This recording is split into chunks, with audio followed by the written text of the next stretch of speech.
tu sais que malgré les critiques des hommes, toi tu tiendras. Et à la fin, tu n'entreras pas seulement en Canaan, mais tu seras un témoignage vivant pour les hommes. Ah, je bénis celui qui a entendu. Tu seras le témoignage vivant pour les hommes. Let me tell you something. Monsieur, tu dois savoir, levez-vous s'il vous plaît. Vous, oui, je vois la foi dans vos yeux, levez-vous. Laisse-moi te dire une chose, tu sais, Jésus est venu sur terre. Il a opéré pendant 3 ans et demi. Il ne viendra plus opérer de cette manière sur terre. La seule manière pour Christ d'opérer aujourd'hui, c'est en opérant au travers de vous. Les hommes en vous voyant diront, ça c'est Jésus. Mais pour que les hommes le disent, il faut que Dieu laisse un témoignage. Il faut que les hommes regardent et disent, qu'est-ce que tu as vécu? Dis, moi, j'ai 35 ans, mais voici ce que j'ai vécu. Voici. Quoi? Toi? Oui, moi. Tu es un Dieu. Il faut que les hommes témoignent de Christ en te regardant. Je vais le dire autrement pour les hommes intelligents. Tu es un petit Jésus. Tu es une petite Jésus. Quand on te regarde, on doit voir le témoignage d'un grand Dieu. Le feu, ce n'est pas seulement pour te solidifier, mais c'est aussi pour faire de toi un testimony, c'est-à-dire un témoignage. Un témoignage vivant. Quand on te regarde, vous savez, avant que moi je ne prie pour ma belle-sœur qui vit aux États-Unis avec son mari, donc mon frère, je savais, puisque je suis né, comme je dis, je suis né dans les versets bibliques. Je suis né dans la chrétienté. Je savais que Dieu est un Dieu des miracles. Mais je n'avais pas encore touché la dimension du Dieu qui peut donner à une femme qui n'a pas de trompe.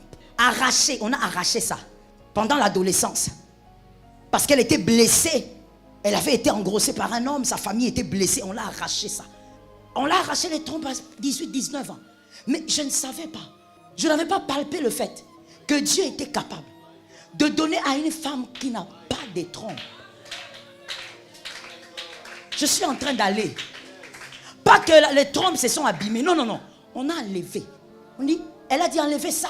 Cet enfant m'a tellement blessé, on m'a rejeté dans la famille. Enlevez ça que je vive comme ça. On enlève. Mais par la prière. Une fois d'ailleurs, tu sais, j'avais tellement prié. On avait tellement prié en famille. Ça faisait 7, 8 ans, 10 ans. On était fatigués. Un jour, je prie, je dis, Seigneur, on est fatigués.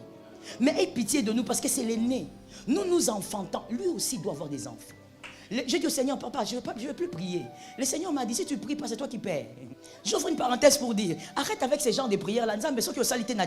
C'est toi qui perds. Dieu ne perd rien. Tiki, vous avez ventilé. Vous avez ventilé. Vous avez impoli. Impoliment, impoli spirituellement. C'est à papa que tu dis au Tiki. C'est toi qui perds. Dieu m'a dit, si tu ne pries plus, tu perds. J'ai dit, Seigneur, invoquons ton nom alors. On a continué à prier. Notre belle-sœur est tombée enceinte. On a dit miracle. On avait essayé in vitro. Je dis c'est aux États-Unis, c'est pas ici. On a essayé toutes les méthodes, ça ne marche pas. Ça n'a pas marché. Plus de 10 ans. Elle tombe enceinte. On a dit elle est enceinte. Intercession. Seigneur, que ça reste. Intercession. Qu'elle aille faire l'échographie. Elle est tellement traumatisée. Parce qu'elle a eu cet enfant aussi à un âge très avancé. Mon frère est né à 60 ans. Donc sa femme a fait cet enfant à un âge très avancé. Elle a dit non, je ne veux même pas aller à l'échographie. Je ne veux pas écouter les mauvaises nouvelles. On a continué à prier. Je dis Seigneur, soutiens nos âmes. Qu'on ne pleure pas après ça. Ne nous fais pas goûter la grâce. J'ai envie de dire à quelqu'un, Dieu ne fait pas goûter la grâce. Quand Dieu veut faire grâce, il fait grâce. J'ai pitié de toi, tu as rêvé pendant un moment. Je dis quand Dieu veut faire grâce, il fait grâce. Il ne te fait pas goûter la grâce. Dieu n'a pas de goûteurs. Tu connais les goûteurs? Ce sont des personnes qui goûtent les repas avant que le roi ne mange. Dieu n'a pas de goûteurs. Dieu, lui, quand il veut te donner un repas, il te le donne. On a attendu. Elle est allée accoucher. Le jour où elle est allée accoucher, quelle intercession. Personne ne te dira, prie. Frère, tu vois quand tu dors à la veillée, c'est parce que tu n'as pas encore se touché. Le jour que Dieu va te faire quelque chose qui nécessite la prière, la veillée là, personne ne va te demander de ne pas dormir. On a prié, Seigneur soutienne. Après un moment, il appelle. Toute la famille dit, elle a accouché. On dit, gloire à Jésus. Comment s'appelle l'enfant? Il dit, l'enfant? Mais non, il n'y a pas l'enfant. Non, il n'y a pas 2, maman. Il n'y a pas 2. Il n'y a pas 3. Il y a 4.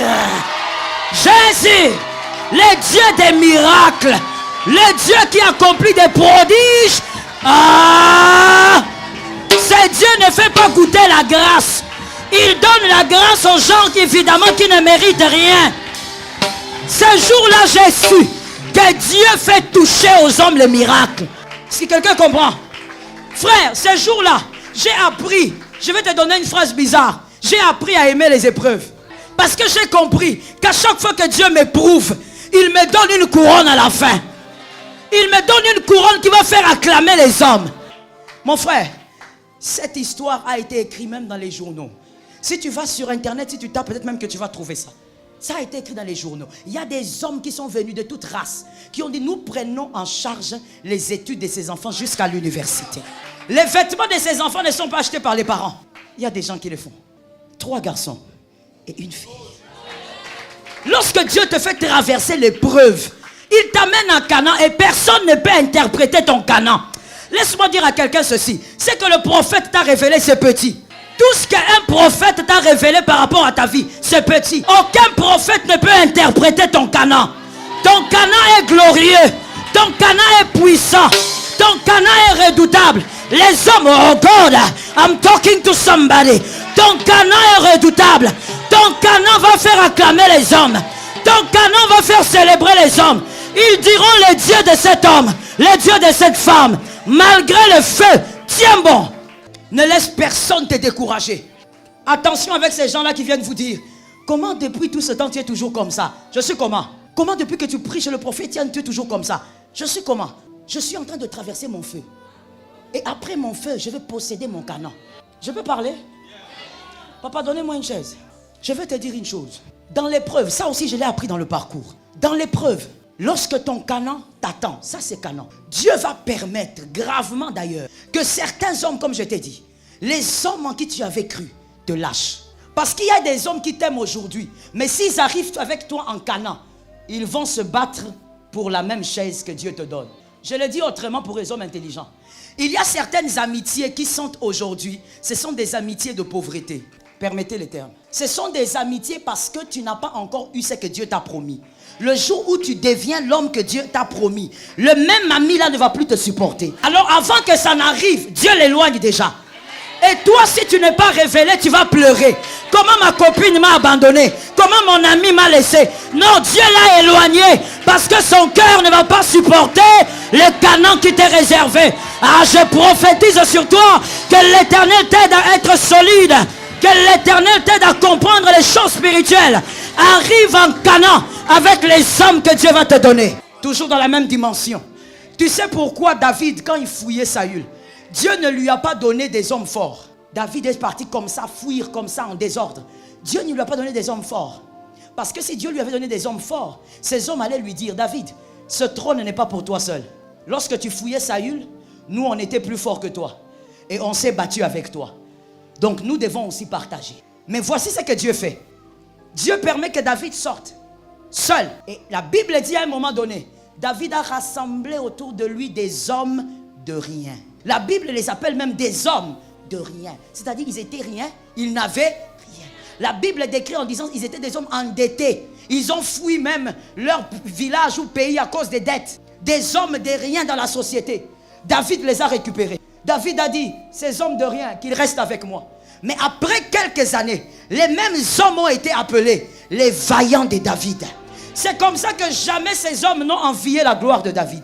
Des fois dans l'épreuve, des fois dans le feu, il y a des hommes que le Seigneur va éloigner de vous. Pourquoi? Parce que son cœur est bon aujourd'hui. Parce qu'ici il y a des chaises rouges. Lorsqu'il n'y aura plus de chaises rouges ici et qu'il y aura la climatisation ici, son cœur change. Voilà pourquoi toute séparation n'est pas à pleurer, à se plaindre. Consulte Dieu. Consulte celui qui écrit ton histoire. Il y a des gens, si tu le gardes à côté de toi, est-ce que je peux parler? Je parle, hein? Maman, encourage-moi de ce côté. De ce côté ici, je ne sais pas. Encourage-moi ici. Il y a des gens même que Dieu va éloigner de toi aujourd'hui. Alors que c'est quelqu'un avec qui tu as fait vraiment une longue marche. Parce que cet homme-là, c'est un Joab. C'est un Joab. Celui qui n'a pas aimé David n'aimera pas Salomon. J'entre maintenant là où ça blesse et supporter les blessures. On va te penser par le Saint-Esprit. Celui qui n'a pas aimé David n'aimera pas Salomon. David lui-même dit à Salomon, Salomon mon fils, je te parle par sagesse. Tu connais Joab? Tu sais ce qu'il m'avait fait? Je te donne un conseil gratuit. Ne le laisse pas mourir en paix. Parce que David savait que celui qui n'a pas aimé le père n'aimera pas le fils. Il y a des gens que le Seigneur éloigne aujourd'hui de toi. Parce que dans ton Canaan, ton fils aura une autre gloire. Mais il va combattre ton fils. Il ne doit pas être là. Est-ce que quelqu'un m'entend? Celui qui voit le lendemain, c'est celui qui classifie, qui organise même ton entourage. Il va combattre ton Salomon. Et Dieu donc crée une atmosphère, crée quelque chose. Même lorsque tu vois quelqu'un te trahir. Oh, moi j'ai vécu beaucoup de trahisons. Que ce soit dans les ministères ou en dehors, beaucoup. Mais dans le parcours, j'ai compris que la trahison rend mature. Ça rend mature. Celui qui n'a jamais été trahi va jouer avec l'homme. Moi, je ne joue pas avec le cœur de l'homme. Parce que j'ai été trahi plusieurs fois. Et je sais comment le cœur, quand un cœur est noir, je sais voir que, oh, il est bandit. Il est bandit. Je donne un exemple banal. Est-ce que je peux aller? Est-ce que je peux aller? Même en désordre, on peut partir. Toi, tu vois Papa Yann prêcher ici. Tu vois seulement un être là qui est dans la salle. Donc, toi, c'est lui qui est dans la salle là. Il fait quoi? Il intercède pour le prédicateur? Ou bien, ça veut dire que le prédicateur prêche. Mais lui, il est là-bas en train de gonfler. Si c'est dans l'église que je dirige, je te recadre directement. Parce que ton cœur commence à avoir un problème. Et quand on va à Canaan, Dieu ne permet pas aux hommes qui ont des cœurs à problème d'entrer en Canaan. Mais lis ta Bible, il n'y a que Jacob et il y a plutôt que Caleb et Josué qui sont entrés. Pourquoi? Je vais maintenant pour finir ma prédication. Pourquoi ce peuple qui a subi le fouet de Pharaon, le peuple qui a supporté le fouet de Pharaon, qui a vécu aussi les miracles, le miracle avec Moïse dans le désert face à la mer Rouge. Mais pourquoi ce peuple n'est pas entré? Voici la raison. Parce que ce peuple avait contracté des alliances interdites. Lorsqu'on traverse l'épreuve, lorsqu'on est enfant de Dieu, il faut savoir qu'il y a des alliances interdites à ne pas avoir. Moi j'ai l'habitude de dire, même quand la prédication, tu sens vraiment que ça te concerne de A à Z. Bénis le Seigneur parce que le Seigneur t'aime, il veut te guérir. Et donc quand c'est toi, il faut même dire des amens parce que tu dis, Seigneur, guéris-moi là. Je répète ce que je disais. Peuple d'Israël, vivez votre exodus. Ils sont sortis. Ils ont supporté le fouet de Pharaon. Ils ont enduré les horreurs de Pharaon. Ils ont vu les miracles de Moïse. Mais pourquoi ils ne sont pas entrés? Apparemment, ils avaient respecté toutes les étapes. Pourquoi ils ne sont pas entrés en Canaan? Les alliances interdites. Quand on est enfant de Dieu et qu'on va quelque part, Dieu veut vous amener au sommet. Il y a des gens avec qui on ne s'associe pas. Je vais parler d'abord des 2 points aujourd'hui. Si ça ne finit pas, que le Seigneur nous sauve. Le premier point.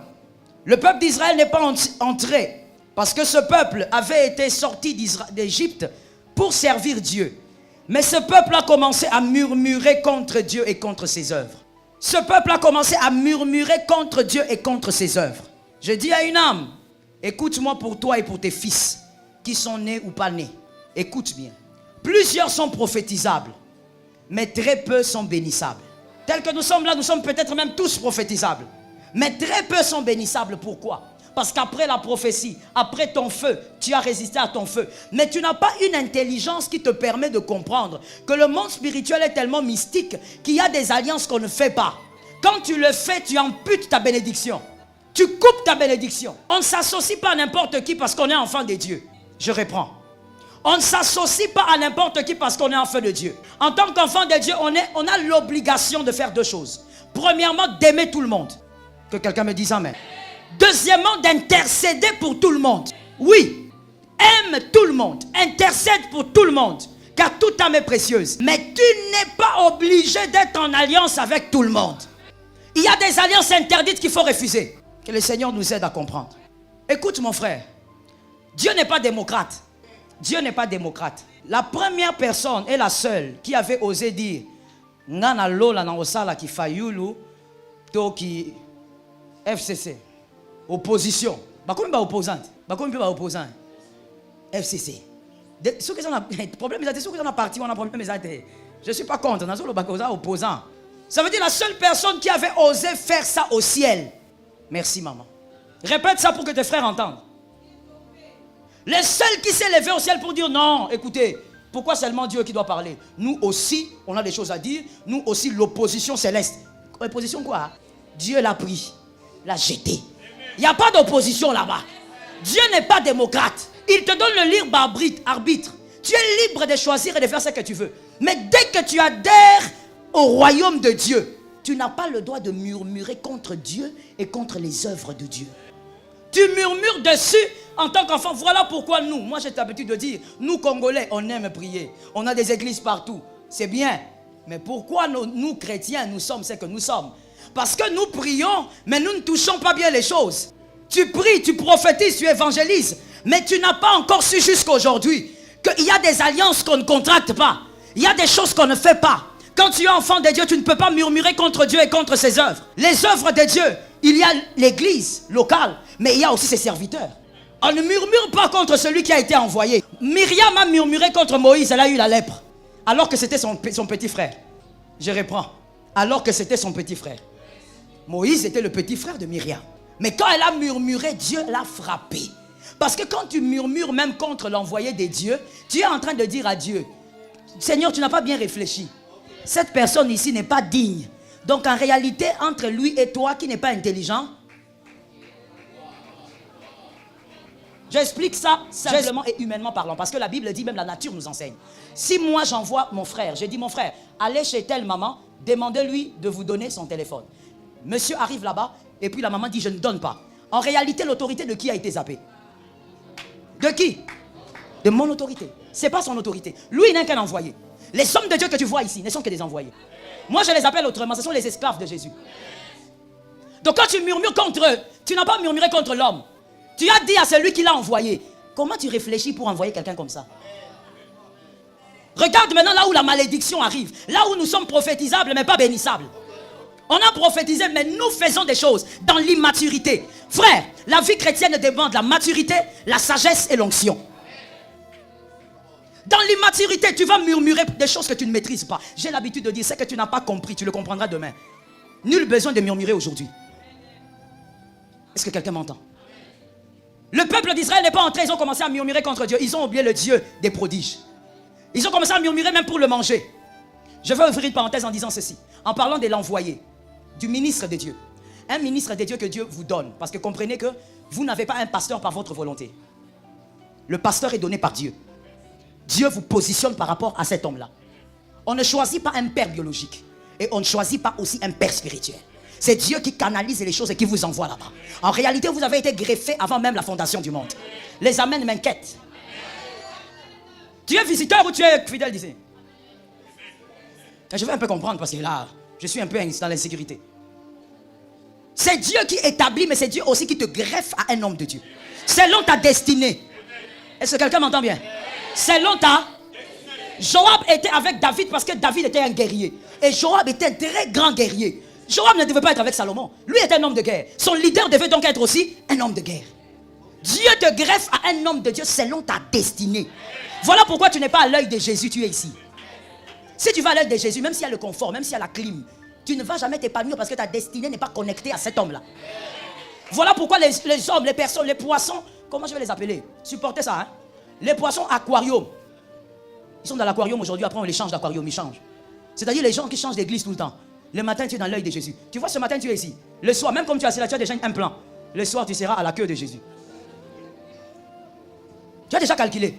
Bon, il y a veillé là-bas, il y a jeûne et prière là-bas, je serai là-bas. Mon frère, ce n'est pas en changeant d'endroit comme ça que ta vie va évoluer. Un enfant qui est nourri par plusieurs pères ne grandit pas bien.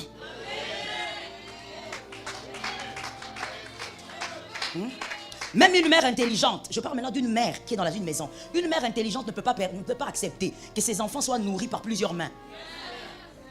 L'enfant ne va pas bien grandir. Dieu te greffe, c'est important que tu comprennes ça. Dieu te greffe à un homme de Dieu, ce n'est pas toi qui as choisi. Non, le prophète était venu, l'a prophétisé, depuis ce jour-là, je suis resté à l'église. Non, c'est ce que tu penses. Mais la vérité spirituelle est tout autre. Tu as été greffé là avant la fondation du monde.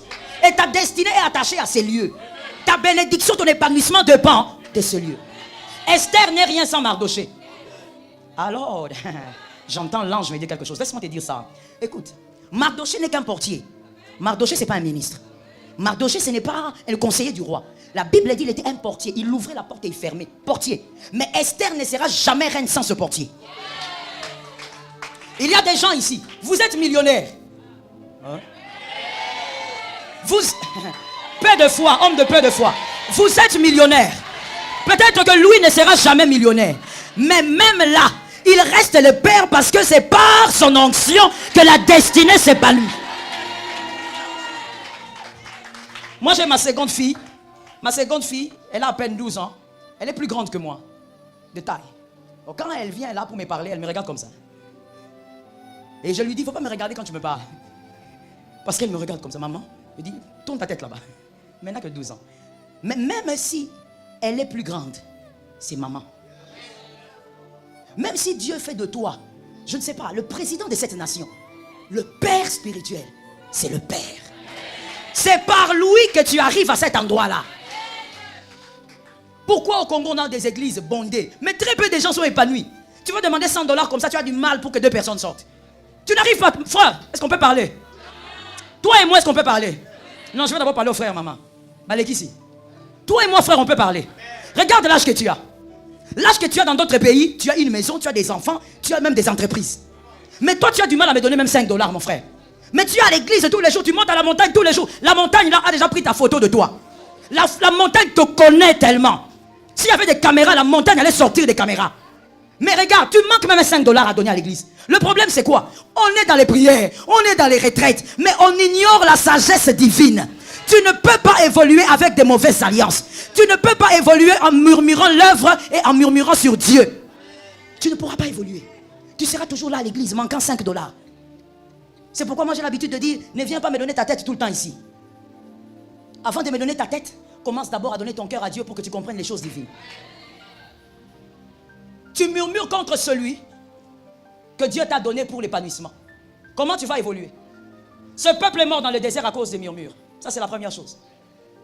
Ce peuple est mort là. Tu sais, des fois, il y a des gens qui me disent, maman, est-ce que tu es sûr que toutes ces personnes-là qui ne connaissent pas le Seigneur, Dieu va vraiment les envoyer en enfer? Je dis, oh, mais lisez la Bible. Tout un peuple d'Israël englouti dans la terre. Dieu était où? C'était un grand peuple, c'était pas un petit peuple. Dieu a ouvert la terre, ils sont entrés, ils sont morts. Connaître les principes divins va te délivrer de la mort.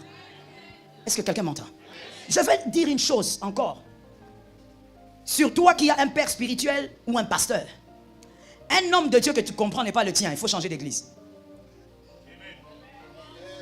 Un homme de Dieu que Dieu t'a donné, parce que c'est Dieu qui donne.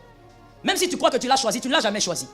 Un homme de Dieu que tu comprends, ça veut dire que tu comprends sa faisabilité. Tu comprends tout ce qu'il fait par rapport à ta vie, par rapport à l'œuvre de Dieu. Si tu comprends tout, cet homme de Dieu n'est pas le tien, change d'église. Je prends la permission, je me permets de le dire au niveau de cette chaîne. Change l'église. Si tu comprends tout ce que cet homme fait dans ta vie et dans cette église, change. Parce que l'homme de Dieu que Dieu te donne, tu ne dois pas le comprendre. Lorsque Moïse était avec le peuple d'Israël, quand il levait le bâton, on ne comprenait pas. Nous, on veut nous attaquer par les Égyptiens. Cet homme lève les bâtons. Qu'est-ce qu'on va faire avec les bâtons? Or, le miracle est dans le bâton. Jésus, un aveugle, vient. Il dit, je veux voir. Tu veux voir? Jésus prend la boue. Ah, papa, la boue, ça abîme les yeux. Mais Jésus met la boue. On ne le comprend pas. Un homme de Dieu, quand Dieu te le donne, tu ne comprendras pas toujours. Mais tu n'es pas là pour comprendre. Tu es là pour avancer. Le jour où tu le quittes, c'est le jour où il élève un autre nom que le nom de Jésus de Nazareth. Si un autre nom est élevé que le nom de Jésus, ce jour-là, frère, change d'église. Est-ce que quelqu'un m'entend bien? Fais attention à ce que tu dis. Dis à ton voisin, je sens qu'il y a des gens qui sont dérangés, alors je suis content que ma prédication marche. Dis à un voisin, dans la vie chrétienne, on ne parle pas de tout. Un homme intelligent, c'est celui qui ne parle pas de tout. Un homme intelligent et mature, c'est celui qui sait que dans la vie, il y a des choses qui ne doivent jamais sortir de sa bouche. Je donne un exemple banal. Je rentre dans la nature. Ton père, tu constates que ton père, ta maman est vivante, mais tu constates que ton père trompe ta mère. Et tu sais que ton père trompe ta mère avec la petite fille là qui est dans les quartiers. Toi, tu vas aller comme ça chez papa, dis papa, arrête un peu de tromper maman. Ou tu vas voir maman, tu vas dire maman, papa te trompe. Si tu es mature, tu ne feras pas ça. Tu vas fermer ta bouche. Et tu vas commencer à prier pour que le Seigneur fasse grâce. Il y a des choses pour lesquelles on ne parle pas. C'est malséant. Parler, murmurer contre le Seigneur, c'est malséant. Murmurer contre l'œuvre de Dieu. Toi, tu es seulement devant l'église, à commencer à critiquer l'église. Oh, l'église, il fait chaud. Toi, tu as donné combien? Tu as donné combien pour qu'il y ait la climatisation ici? Moi-même, là, je transpire. Est-ce que je me plains? Oh, comment l'église, il y a toujours ces tôles-là. Hein? Ces tôles-là. On avait donné l'argent. Tu as donné combien, mon frère? On se connaît. Tu as donné combien?